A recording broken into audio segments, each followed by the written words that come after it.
Good afternoon, everyone, and thank you for participating in the new webinar organized by Prodotti-Gianni. As many of you already know, Prodotti-Gianni always attentive to innovation in the field of life science, organize webinars for the presentation of products or technologies useful in scientific research. And today's webinar will focus on the presentation of multiplexing analysis that can be performed in flow cytometry in a simple and fast manner using RayPlex arrays. The webinar will be held by Dr. Jared Wilson, Associate Director and Business Development Scientist for Ray Biotech. And you can put your question in the chat box at the end of presentation. Jared will be happy to answer. Moreover, you will find my contact details in the chat box, which you can use for any further information. And the webinar will be recorded, and you will have the opportunity to review it on the YouTube channel of Prodotti-Gianni. Okay, thanks again for participating. And Jared, if you are ready, you can start. Okay, can you hear me all right? Yeah. All right, good. If I'm looking over here, I'm looking at you all, and over here is my screen. So if you have any questions, punch them in the chat box. Maybe Roberta or anyone who's has audio can like cue me in. I'll try and pay attention to, but bring them up as they come, because I'm going to do a high-level overview of arrays in general, as well as the RayPlex technology, and then we'll dig in a little bit deeper. But if anything's not clear or you've got a fun technical question, just reach out and let me know. So again, I'm Jared Wilson. I'm Associate Director of Business Development here at Ray Biotech. I also do a lot of high-level experimental design. I'm an immunologist by trade. I got my PhD at Emory and did a postdoc at Emory as well, and then followed that up. Really joined Ray Biotech almost immediately out of my postdoc after 2 years. So I've been here a little over 10 years now, and it's been a fun ride. So let's see how this is going to work here. All right. Just a quick introduction of Ray Biotech. If you are not familiar with us, this is most of our team actually in front of our building. We were founded on the backbone of the very first commercial planar antibody array. We have a headquarters here in Peachtree Corners, Georgia. It's just north of Atlanta, if you're familiar with the state of Georgia and the city of Atlanta in the States. We've got about 35,000 square feet here. I'm not sure what that works out to in meters, probably something divided by 9. And about 95 employees here working. There's about 25 of us in the front office, and the rest are in the lab side space. We're GMP and ISO certified. If this matters and you have questions about it, we also do GCLP certifications and work, and we have a CLIA lab as well, which is a more diagnostic approach. So just if you're not familiar with arrays and why you might want to consider them just from a high level, they're a very cost-effective way to kind of profile some sort of set of proteins and the expression pattern. It's a good way for either a screening tool or, as my boss likes to mention, as a hypothesis generating tool. You've got a drug or a treatment on some cells or in some mice, or in a patient that has an effect, but you have no idea what's going on. There are lots of different ways to profile the proteome, be it mass spec or arrays, as I'll talk about. Mass spec is great if you don't know what you want, you don't know what you're looking for, you're going to kind of scan for everything. Arrays are great if you can narrow it down a little bit to focus in on a target, or as well as we've gotten better at arrays, even now at doing an 8,000 plex array to kind of give you just anything and everything, and that's kind of our goal. Arrays also help you eliminate some of the post-detection analysis steps, because you don't have to do any data analysis. We've told you what the target is. You're evaluating the target. It's very sensitive to some clinical very sensitive to some clinically relevant samples as well and targets. And there's no sample depletion required, which is often an element of mass spec that you may not appreciate. So lastly, just the pros and the cons of arrays. So I view the pros as the targets you're probing. This, I think, is both a pro and a con, but a very big pro in part of it, because you don't have to do the back-end analysis to figure out what you looked at. It's very sensitive to lower expressed targets, which can get into some limitations in mass spec depending on how good your sample prep is. Arrays are much faster. They are faster in turnaround time, as well as you can run a lot of them at the same time. And again, you don't need to pre-purify or pre-prep your sample. On the con side, again, you know your targets. You have limited your field of scope a little bit. That is a bit of a con for arrays. You're not scanning for everything yet. It's less sensitive to highly abundant targets. Arrays, you've pulled in a bunch that you want to run at roughly the same dilution. Some of the higher end targets fall off. And then again, arrays right now are manual or semi-automated. But all of this really speaks to some of the complements that you have with arrays. You know, mass spec usually needs help on the lower end, depending on how good you are at sample prep. That's what you have arrays for. You did your mass spec array or your large target array proteome screen. You want to narrow it down. Where do you go from here? You don't need to go back to mass spec. You could do an antibody array as an alternative, be it custom or pathway generated. And then again, as if you needed pathways, you know, post-translational stuff that mass spec isn't super good at, you could use arrays for this approach instead. So some Ray Biotech arrays I just want to kind of highlight that we are developing or have developed, and really the idea is that we could just focus on anything and everything specific to specific pathway designs, diseases, molecular types. I've given some examples here. I'm not going to cover them all. Just I wanted to give you an idea of kind of some that we do focus on. And then also our arrays are highly focused as well on non-human, non-mouse, non-rat species arrays as well. We're starting to develop these. We've had some great collaborations with some agricultural groups as well as some aquariums even that have some things they want to look at and are looking for a tool that they can bring on board in their labs. So the two real types of antibody arrays, as I think of them, there's some in-betweens here, but largely these are the two examples. You have a planar surface-based array where you've got a glass membrane or glass or membrane support that you've printed your capture antibodies onto. That will serve as the surface that everything is on. You'll run your samples on the glass slide. They're individual wells, or you've created wells. And then you do all your detection on top of that, and you read that with a microarray reader or a chemi reader like you would a Western. And then there's the suspension-based, flow-based arrays, like cytometric bead arrays or Luminex is the most popular. We went ahead, so we've been doing the planar arrays for forever, but every time we talk with customers, we would get the question of, oh, we want Luminex, right? And everyone's, well, maybe not everyone, a lot of people are very familiar with Luminex. Luminex is, of course, the technology underlying a lot of the Plex offerings from certain companies. They are licensing in the technology using their pairs. We wanted to kind of go away from that because with a Luminex system, you need a dedicated machine. And a lot of companies that are interested in this already have a flow cytometer. And so Ben on our team took a look at our antibody pairs. Ben's our flow cytometry specialist. He took a look at our flow pairs and wondered if he could just use kind of the cytometric bead array approach and make his own antibody arrays using the same pairs and doing a multiplex and singleplexes and things. And that's really how RayPlex was born from a suspension side. As I mentioned, these are our three. I just want to briefly kind of show them. You have your membrane, your glass, and your RayPlex array that we're really using by just any standard cytometer. It's designed specifically around, all you need is a red and blue laser. When I was in grad school, a long time ago, I won't say how long, we had a fax caliber that had enough lasers to run our RayPlex arrays, and really that's how they're designed. We can make them easier to apply to, I could say, every flow cytometer. I would, but I'm pretty sure every flow cytometer on the market and in a lab that's functional right now can run our arrays with both the red and blue laser. And that's really where it's focused specifically is, you don't need a specialized cytometer, you don't need a cytop or some really high level cytometer. You can use a standard basal unit. So the RayPlex arrays are designed, again, around the cytometric bead array approach. We have individual populations of paramagnetic beads. Well, they can be paramagnetic. They're not always. I'll get into that. The beads have several different sizes, which allow you to sort them by side scatter, if you're familiar with flow cytometry. So side scatter takes a look at, it shoots literally across the side, and the bigger the particle is, the more it scatters, so side scatter. And so bigger particles appear higher in the spread, and then we have a large, a medium, and a small type bead.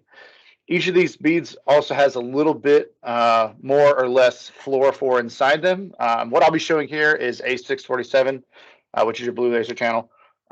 So we'll be looking at that bead population by that. And then that'll allow you to discriminate, this bead is coated with, let's say, TNF alpha antibody. It's a large bead. It's a large bead in a large population, and it's got the lowest fluorophore of 647 in it. So you can gate on that. If you're familiar with that, you can group the population, focus only on that bead, and then we'll take a look at how much PE fluorescence is on that, which is indicative of the target. Because the bead has a capture antibody on it, it will grab the analyte in the sample, wash it off.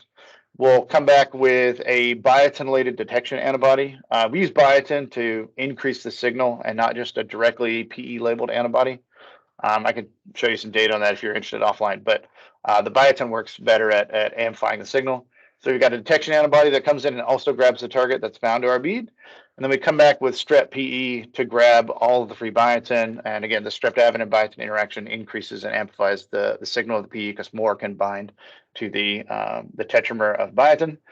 And then we look for that PE signal as a measure of how much target analyte was bound on the assay.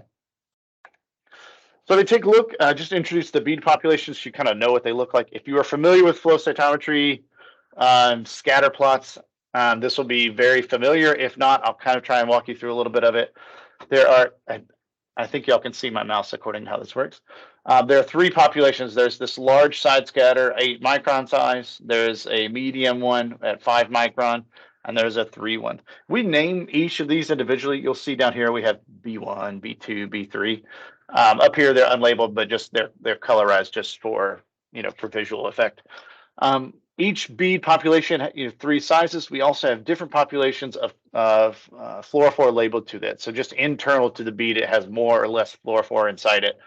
This is on the manufacturing side from the bead manufacturer we work with that does this. So this is a bit of a proprietary mix, but they juice some beads up a little more than others, and you get these nice populations of 647 in the small beads, right? So each one is a different bead, and each bead is labeled to a different specific antibody. So I'll get into some examples here, but like let's say this is TNF alpha and IL-2 and interferon gamma. We can say these are all the interferon gamma beads, and we can gate this one specifically with this square or with other techniques and look at the amount of PE fluorescence presence in that for how much target it's bound.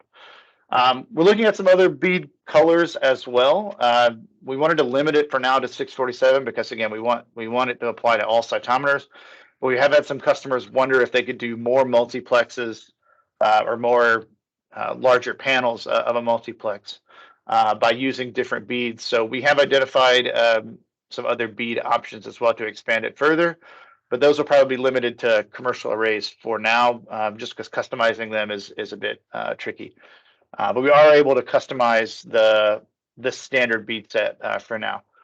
I'll talk about that in a minute. Okay, so once we've gated on our bead here, I've gated on just B25. I don't know what specific bead this is. We can look at the individual beads in this population. This is a histogram plot just overlaid across each. This is a standard curve, actually, if you're interested. So this yellow is the negative, and then each one of these is a 3x concentration of additional target analyte. So you can see this is the highest concentration, 3x dilute. It dilutes nicely on the histogram, and then next population. And this allows you to generate a standard curve with the amount of PE that's bound to the antibody. The more PE bound, the higher the concentration of the analyte that's bound to the captured bead. By generating a full standard curve, we can get a mean fluorescence intensity of each of these populations. So we might say this orange population has an intensity of 10 to the 4th. This is a mean fluorescence of 10 to the 4th. We can use that to plot it just like you would any standard ELISA or any other standard curve across this 8-point curve. And that allows you to fully quantify your eventual data against the standard curve that you ran in the assay. We have a great walkthrough of not only setting up your cytometer for the assay on the backside and on the front side, but also on helping you analyze the data. We can even generate a free analysis tool to be included with the RayPlex. We have one ready, but it depends a little bit on your analysis settings. So if you're using FACSDiva, the tool is ready. If you're using FlowJo, it takes a little bit of a different tool to do the data analysis because FlowJo exports into a different format than Diva. I'm not sure what everyone's using, but we can try and make something work for you if you need an analysis tool to generate the data and help with it. But we have a great walkthrough in the manual of kind of how to set up your cytometer, get it ready, as well as how to analyze the data. And so just some quick perks. Again, we're not requiring a Luminex system. If you're familiar with Luminex, you're familiar with flow cytometry, you can run this array. It's very straightforward. The 4-hour assay with about 1 to 1.5 hours of hands-on time, depending how good you are, how automated your system is. Again, it should be compatible with pretty much any cytometer. Use about 25 microliters of sample. This is like a dilute ready to go sample. You could probably dilute down depending on your targets, but that's your kind of sample amount. Commercial wise, we're going to have as high as 30 target arrays available. Our highest is 25 right now, but again, we did develop that additional colored bead set for specific cases, so we'll be able to expand that. We're right now looking at the 5 to 25 range.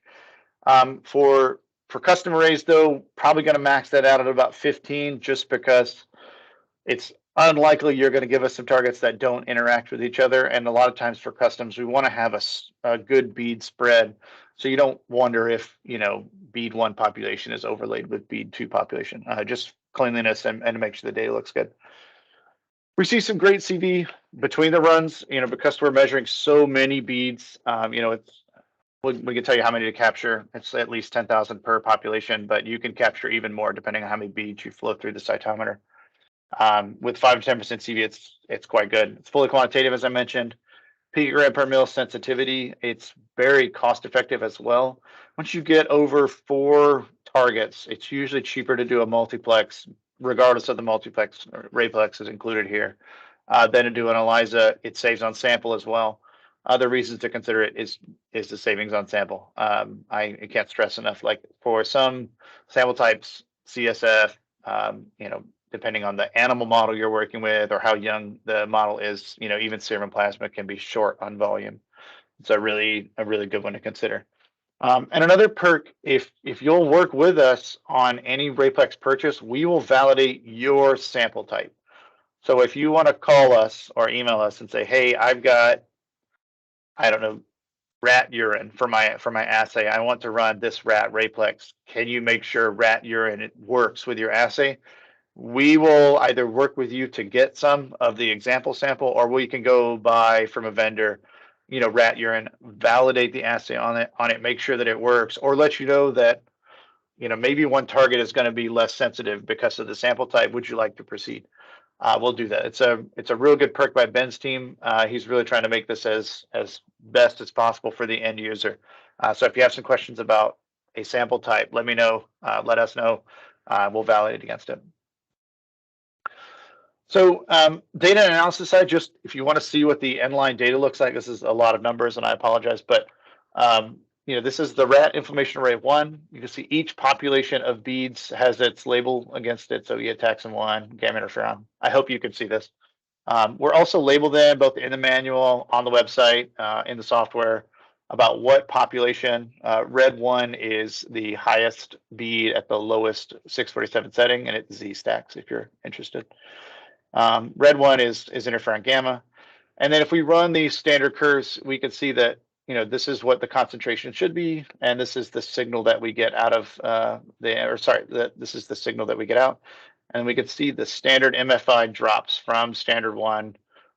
Standard 1 is about 15,000. Standard 2 drops by a little bit, 8,700, and it drops all the way to our blank signal. I think even this one has some nice wiggle room between the lowest setting and the negative. And then we plot this out just like you would any other ELISA. You can use a 4-fit parameter curve, which works best, just to account for any sort of S shape in the curve. Also, a lot of these will be quite linear through the middle. So if that's where your samples all exist, you could just use a linear curve adaptation. And then if you're interested, the LODs here for just this array in particular are on the left. We calculate these. You can also calculate these individual per run based on the interactions between the lowest standards and the negatives. I can give you some math for that if you'd like, but we found that each lab has their own preferences on LODs and things. So happy to advise. As I mentioned, again, a free analysis tool is available. If you order this, let us know. We'll give you one. We will make it work for whatever your analysis tool is or your analysis software is. I'm not sure what everyone is using in your. I only used FlowJo forever until I got to my postdoc where we started using FaxDiva a little bit just because it was pre-installed on the cytometer. So I'm only familiar with those two, but I can work you through others as well. And Ben's got more experience than I do, so he and his team can help.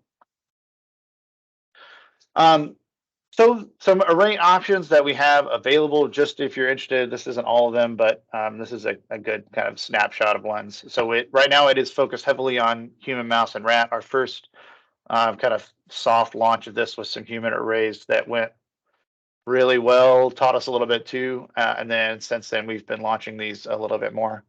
Again, I mentioned we can fully customize some of these. We have full access to the entire Ray Biotech antibody pair list. So that's 3,500.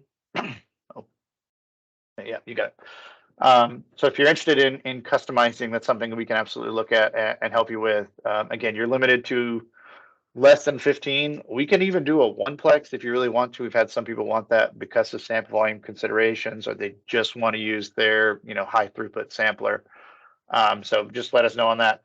But these are some example arrays, again, highly focused on cancer, inflammation, and growth factors, because these are not only the ones that sell the most, these are the ones that are most representative of our listing of products.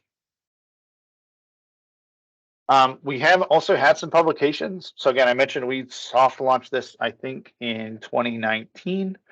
Had some good experiences with a couple customers. They end up publishing, and then more recently we launched it in full around 2021. I think COVID was officially over by then. You can see, so had some nice publications on some nice topics with an interesting selection of sample types too. It wasn't just one. I remember some of these cases directly when we kind of worked with them on the sample type. So I helped Ben out significantly with the flow cytometry aspects on marketing and technical support side. So I'm familiar with a lot of the flow cases.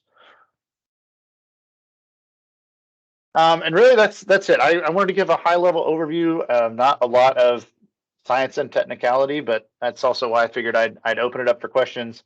If you had questions on the technicalities, or if I talked too fast through a certain element, I can follow up there. If you don't want to put it in chat, I understand. That's my email address. You can email me directly. I'd happy to work with you, answer any questions, help you design something, tell you what's a good idea, what might be a bad idea, go from there. And so with that, I will open it up for questions.